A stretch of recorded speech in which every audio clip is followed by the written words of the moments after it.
Sebanyak 430 pekerja imigran Indonesia dikumpulkan untuk mendapatkan pembekalan di salah satu hotel di kawasan Selipi, Jakarta Barat, Senin sore sebelum diberangkatkan ke Korea Selatan melalui Bandara Soekarno-Hatta, Tangerang.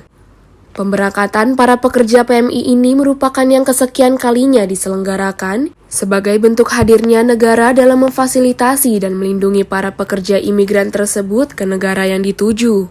Dari 430 para pekerja imigran yang akan diberangkatkan ini, sebelumnya telah menjalani rangkaian tahap seleksi, di mana mereka semua direkrut dari berbagai daerah di Indonesia.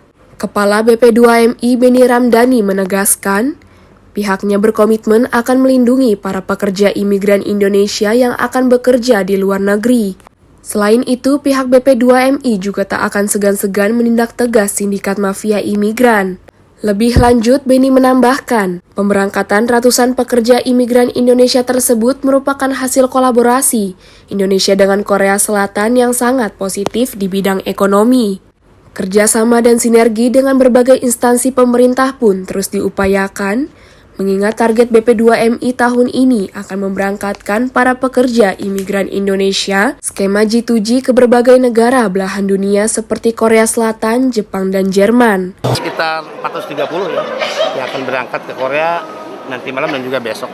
Tapi perlindungan dari BP2MI terkait perlindungan ini seperti apa? Ya, yang pasti selama mereka berada di luar negeri, yang disebut warga negara Indonesia termasuk PMI di dalamnya, mau pelajar misalnya, itu tanggung jawab Kemlu, perwakilan kita baik KBRI maupun Komjen.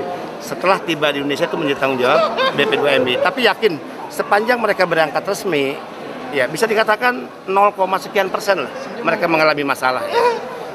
Yang kita sedang perangi secara serius adalah penempatan ilegal yang dikendalikan oleh sindikat dan mafia yang tentu menimbulkan berbagai resiko yang dialami pekerja migran kita. Ya, kekerasan fisik, kekerasan seksual, gaji yang tidak dibayar, penyekapan, penyanderaan, ya, kemudian juga eksploitasi jam kerja hingga 20 jam, padahal yang resmi kan hanya 8 jam misalnya ya.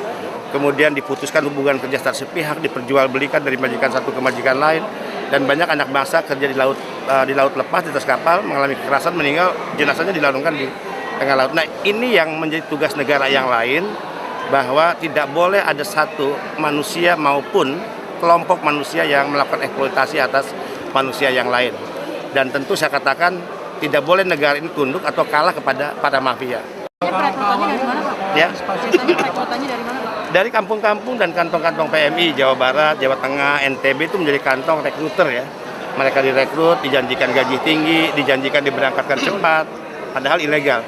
Yang kemudian masalah akan timbul ketika mereka tiba di negara penempatan. Diharapkan para pahlawan devisa negara yang diberangkatkan ke Korea Selatan yang akan bekerja di bidang manufaktur tersebut dapat meningkatkan pengetahuan, pengalaman, dan kesejahteraan selama bekerja, serta yang terpenting membawa nama baik negara Indonesia. Dari Jakarta, Tim Liputan melaporkan untuk Sinpo TV.